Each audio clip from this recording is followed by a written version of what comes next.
അല്ല സത്യേട്ടാ, ശീതളിന്റെ ട്രാൻസ്ഫറിന്റെ കാര്യം എന്തായി? എന്താ ഇത് പറഞ്ഞു? ശീതളം ഇവിടെ അല്ലേ ജോലി ചെയ്യണം, അവന്റെ ഭാര്യക്കല്ലേ ട്രാൻസ്ഫർ? ഭാര്യക്കാണ് ട്രാൻസ്ഫർ. എന്തായി അത്? അത് ശരിയായി. അതിപ്പോ അവിടെ ഇങ്ങോട്ട് വരാൻ വേണ്ടി നിൽക്കുകയാണ്. ശരി. കാസർഗോഡല്ലേ ഇരുന്നോള്? കാസർഗോഡ്. അല്ലാന്ന് അപ്പൊ കാസർഗോഡ് നിന്ന് ഒരുപ്പോ ഇവിടെ എത്തിയാ ഒരു ക്വാറന്റൈനിൽ ഇരിക്കണ്ടേ? അതെന്തിനാണ്? അതിന്റെ ആവശ്യമില്ലല്ലോ. എന്താ? അതായത് കാസർഗോഡ് കേരളത്തിലല്ലേ? അത് തരാ. തമിഴ്നാട്ടിൽ നിന്ന് അവിടെ നിന്നൊക്കെ വരുമ്പോഴല്ലേ. അതാ വേണ്ടു. അല്ല, ഞാൻ ഈ കാസർഗോഡ് കർണാടകയിലാന്ന് വിചാരിച്ചതാ.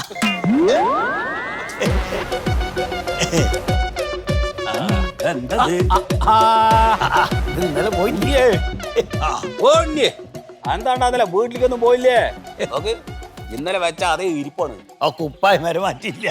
അത് ഇവര് കുപ്പായം മാറ്റില്ലേ? വിവരമുള്ള ആൾക്കാരൊന്നും എപ്പോഴും കുപ്പായം മാറ്റില്ല. നമ്മളെ പോലുള്ള ആൾക്കാരാണ് കുളിക്കും ചെയ്യും കുപ്പായോ പറ്റും.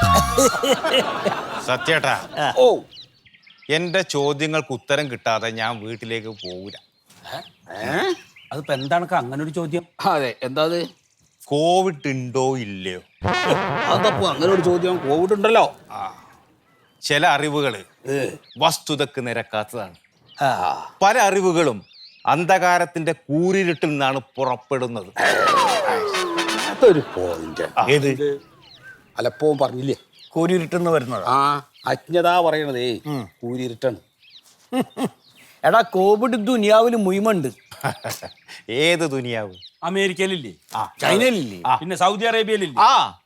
ഇത് നിങ്ങളെ വായിന്ന് കേൾക്കാൻ വേണ്ടി മാത്രമാണ് ഇന്നലെ വീട്ടിൽ പോകാണ്ട് ഈ സമയം വരെ ഇവിടെ നിൽക്കുന്നത്.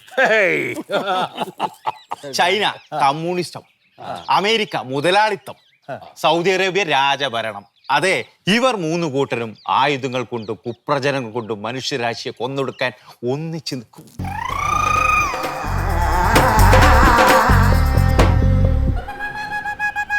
അതിനവർ ഇല്ലാത്ത രോഗങ്ങളെക്കുറിച്ചും ഇല്ലാത്ത വൈറസിനെ കുറിച്ചും പറഞ്ഞ് പേടിപ്പിക്കും. എന്തിന്? ഇതൊക്കെ ചോദിക്കേ. എന്തിനാണ്? സത്യേട്ടൻ ചോദിക്കേ. എന്തിനു പറയുന്നീ? സുഖതട്ടൻ ചോദിക്ക്. എന്തിനാന്ന് പറയടാ. അവർക്ക് അവരുടെ വാക്സിൻ വിറ്റഴിക്കണം, മനുഷ്യരാശിയെ നശിപ്പിക്കണം. അതാണ് അവരുടെ ഉദ്ദേശം. അതെല്ലേ? അപ്പൊ ഉണ്ണിയേ, അപ്പോ ഈ വാക്സിൻ എടുക്കേണ്ടതാ നീ പറയണേ? വാക്സിൻ എടുത്താൽ നിങ്ങൾ ഇഞ്ചിഞ്ചായി മരിക്കും. സാമ്രാജ്യത്വ ശക്തിയുടെ അജണ്ടയാണത്. ബോധം കെട്ടിട്ട് ഓരോന്ന് പറയാണ് സത്യേട്ടാ. വിവരമില്ലാത്ത നിരക്കാണ് അവൻ പറയണതിൽ കാര്യമുണ്ട്. എന്ത് കാര്യം? എന്ത് കാര്യമില്ലേ? എന്ത് കാര്യമുള്ള ഒരു കാര്യമില്ലേ? എന്താണ്ടാ നീ പറഞ്ഞോണ്ടിരിക്കണത്? എന്താ നിങ്ങൾ പറയണേ? അതെ, ഓൻ പറഞ്ഞതാണ് അതിന്റെ ശരി. അത് എടുക്കാതിരിക്കുകയാണ് നല്ലത്. അല്ലാണ്ട് ഓരോരുത്തരും ഇങ്ങനെ പറയണത് കേട്ടിട്ട് നമ്മൾ അതിന്റെ പിന്നാലാണ് പോവാന്ന് പറഞ്ഞാല് എന്ത് പ്രതിരോധ കുത്തിവെപ്പ് എടുക്കണ്ടെന്നാ? എന്തിനാന്ന്? എന്റെ ദേഹത്ത് എന്തായാലും ഞാൻ പ്രതിരോധ കുത്തിവെപ്പ് എടുക്കണില്ല. എന്താ സത്യേട്ടായി പറയും? അത് നമുക്ക് അറിയാഞ്ഞിട്ടാണ്. ഇത് സാമ്രാജ്യത്വ ശക്തികളുടെ അജണ്ട തന്നെയാണ്. അതിൽ ഒരു തർക്കമില്ല. എന്റെ ദേഹത്ത് എന്തായാലും അവര് കുത്തിവെച്ചാൽ അത് നടക്കില്ല. അവര് നാണിച്ച് പോവുള്ളൂ. അതപ്പോ ഈ എടുത്തിയാടി പറയുന്നത് കേട്ടിട്ടൊന്നും വെറുതെ. ഞാൻ ഇവനുമായിട്ട് കുറെ ദിവസങ്ങളിലായിട്ട് ഇതിന്റെ ചർച്ചയിലാണ്. അവനാണ് ഒരുപാട് കാര്യങ്ങൾ എനിക്ക് പറഞ്ഞു തന്നത്. പോയിതോ ഞാനവിടെ ഇറങ്ങണ്. ശരി, ചക്ക വന്നിട്ടുണ്ടാവേ. അതെ, സത്യേട്ടൻ പറയണമെന്ന് കേൾക്കണ്ടാ. പേര് രജിസ്റ്റർ ചെയ്തിട്ട് അവര് വിളിക്കണം എന്ന് പോയിട്ട് കുത്തിവെപ്പ് എടുക്കാൻ നോക്കും. അവര് കുത്താൻ വന്നാലേ അത് എന്റെ ദേഹത്ത് കേറില്ല. വെറുതെ തമാശ കളിക്കില്ല. കുത്തിവെപ്പ് നോക്ക്. ആരോടാ സുഖതാ പറയുന്നത്? സത്യേട്ടനോടോ? നീ എന്ത് തോന്നിയാസടാ ഈ പറയണ? വയസ്സായ ആൾക്കാരെ ഓരോന്ന് പറഞ്ഞ് തെറ്റിദ്ധരിപ്പിക്കുക. ഇവിടെ പറഞ്ഞു വേറെ പോയി പറഞ്ഞാണ്ടല്ലോ എന്റെ മേത്ത് കയ്യൊക്കെ ആൾക്കാർ കേട്ടോ.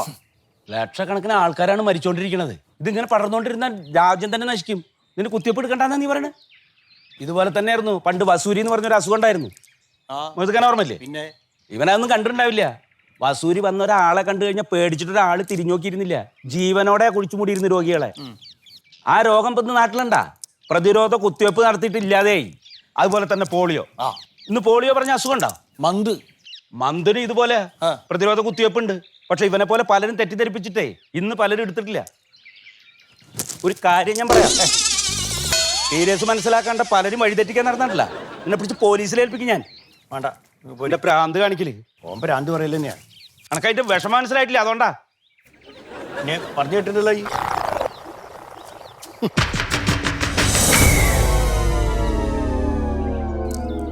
ആശാഭാരത സംസ്കാരത്തെ വേരോടെ പിഴുതെറിയാൻ വന്ന മണ്ടന്മാർ തിരിച്ചറിയാൻ പറ്റില്ല. പൊട്ടക്കണക്കിലെ തവളകൾ.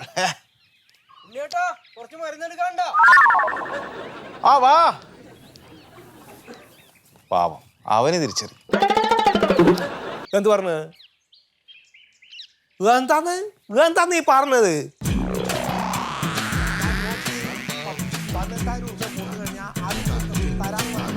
3 മാസം വാടക അഡ്വാൻസ് ആയിട്ട് കൊടുക്കാൻ പറഞ്ഞിട്ടുണ്ടായിരുന്നില്ലേ? അത് കൊടുത്തു. പിന്നെന്താണ്? എപ്പോഴാ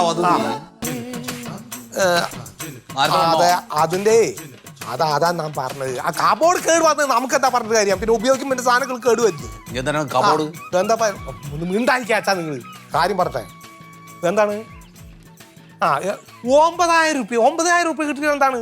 18,000 രൂപ കൊടുത്തപ്പോൾ ഇയാൾ പകുതി കാശ് മേടിച്ച് വെക്കണം എന്താണ്? പിന്നെ പെയിന്റിങ് ഉണ്ടാവില്ലേ? വേറെ ആൾക്കാർ കൊടുക്കുമ്പോൾ അവരെ കാശ് മേടിച്ചിട്ട് ചെയ്യട്ടെ. കാര്യം പറയടാ, കാര്യം പറയാം. അല്ല ഇങ്ങോട്ട് കാണിക്കുക, ഞാൻ പറയാം.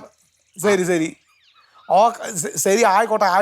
വെറുതെ ആയിക്കോട്ടെ പറഞ്ഞിട്ട് കാര്യമില്ല. അടുത്ത ആഴ്ചയാണ് ആ വരിക്കുന്നു. ഞാൻ ബാക്കി ഞാൻ വന്നിട്ടേ ഞാൻ സംസാരിക്കുന്നുണ്ട് കേട്ടോ. ശരി ആ എന്നാ വെക്കുന്നേ. ശരി ആ ആര് എന്തൊരു കബോർഡ് വാങ്ങുന്നു? ഒന്നുമില്ലാച്ചാ വനജ വരുന്നുണ്ടെന്ന്. അതെയോ? സമാധാനം. അപ്പൊ ട്രാൻസ്ഫർ കിട്ടി? കിട്ടി ഇത്ര. അപ്പൊ അവർക്ക് എന്താ കുറച്ച് ഫയലൊക്കെ പെൻഡിങ് ഉണ്ട്. അപ്പൊ അതും കൂടി കഴിഞ്ഞ പിന്നെ അവിടുന്ന് റിലീവ് ആവാന്നാ പറഞ്ഞത്. നന്നായി. സമാധാനായാലും ഇപ്പൊ സമാധാനമൊക്കെ ആയി. പക്ഷെ ഇപ്പൊ അതല്ല ഞാൻ ആലോചിക്കുമ്പോ ഒരു വിഷമമുണ്ട്. അതൊരു എന്തിനാ ചോദിച്ചാ കുട്ടികളല്ലേ. എന്താ അതിന് കുഴപ്പം? എന്താ കുഴപ്പമെന്ന് ചോദിച്ചാൽ കുട്ടിയായിട്ട് ഇവിടെ വന്ന എന്താവും സ്ഥിതി എന്നാ ഞാൻ ആലോചിക്കണത്. എന്താ ഇവൻ പറഞ്ഞു കൊടുക്കണ എനിക്ക് മനസ്സിലാവണില്ല. എടാ നീ ഇവിടെയും അവളവിടെയും ഇങ്ങനെ എത്ര കാലമായിട്ട് കഴിയണു? ഇതിപ്പോ വരികയാണെങ്കിൽ എനിക്ക് കുട്ടീനെ കളിപ്പിച്ചവിടെ ഇരിക്കുകയും ചെയ്യാം, നിങ്ങൾക്ക് സുഖമായിട്ട് ജോലിക്ക് പോവുകയും ചെയ്യാം. അങ്ങനെ ചെയ്തൂടെ? അല്ല ഒന്നും ഉണ്ടായിട്ടല്ല അച്ഛതാ ഈ കാണുന്ന തിന്നൊക്കെ നിറങ്ങിയിട്ടാണ് ഇവിടെ വരുന്നത്. ആ മന്മഥൻ ഉണ്ണി ഇതൊക്കെയാണ് നിങ്ങളുടെ കൂട്ട്. ഇവരെല്ലാവരുടെ അടുത്തും കയറി ഇറങ്ങി നടന്നിട്ടേ ഇവിടെ വരുമ്പോ കുട്ടി ഉണ്ടെങ്കിൽ എന്താവും സ്ഥിതി? ഞാൻ വെറുതെ അതിലും പോകുന്നില്ല. അവിടുന്ന് പുറത്തേക്കാണ് ഇറങ്ങുമ്പോൾ അതൊക്കെ അസലായിട്ട് മാസ്ക് വെച്ചിട്ടാണ് പോണ്. അല്ലാണ്ട് വെറുതെ ഇറങ്ങി പോവല്ല വിവരമില്ലാത്ത ആൾക്കാരെ മാതിരി. വിവരമുള്ള ആള് ഇത് എവിടെയാണ് മാസ്ക് വയ്ക്കുന്നത്? താഴെ. അല്ലാണ്ട് പിന്നെ മൂക്കും വായും കൂടെ അടച്ചു വെച്ച് കഴിഞ്ഞാൽ മനുഷ്യന് ശ്വാസം പൂട്ടില്ലേ? അപ്പൊ പിന്നെ എന്തിനത് വയ്ക്കുന്നത്? അത് സർക്കാർ പറഞ്ഞ് കേൾക്കുക പോകണം, എനിക്ക് ശ്വാസം കൂട്ടണം. അത് തന്നെയാ വഴി. നല്ല സ്ഥലത്തേക്കാണ് വീട്ടുകൾ വരുന്നത്. എന്തായി തീരുന്നാവാം. നിന്റെ ഈ ബേജാറാണ് ഇതെല്ലാത്തിനും കുഴപ്പത്തിന് കാരണം, വേറെ ഒന്നുമല്ല. എന്റെ ബേജാറപ്പ കുഴപ്പം. അല്ലാണ്ട് ഇപ്പൊ നിങ്ങൾ കാണിച്ചു കൂട്ടണമെന്നല്ല. അല്ല നിനക്ക് കാര്യങ്ങൾ അറിയായിട്ടുണ്ട്. എന്ത് കാര്യം? മനുഷ്യന്മാരെ ഇഞ്ചായിട്ട് കൊല്ലാനുള്ള സാമ്രാജ്യത്വ ശക്തികളുടെ അജണ്ടയാണ് ഇതിന്റെ പിന്നില്. അറിയോ നിനക്ക്? അറിയില്ല, മനസ്സിലായിക്കോ. അച്ഛനാ പറഞ്ഞിരുന്നു.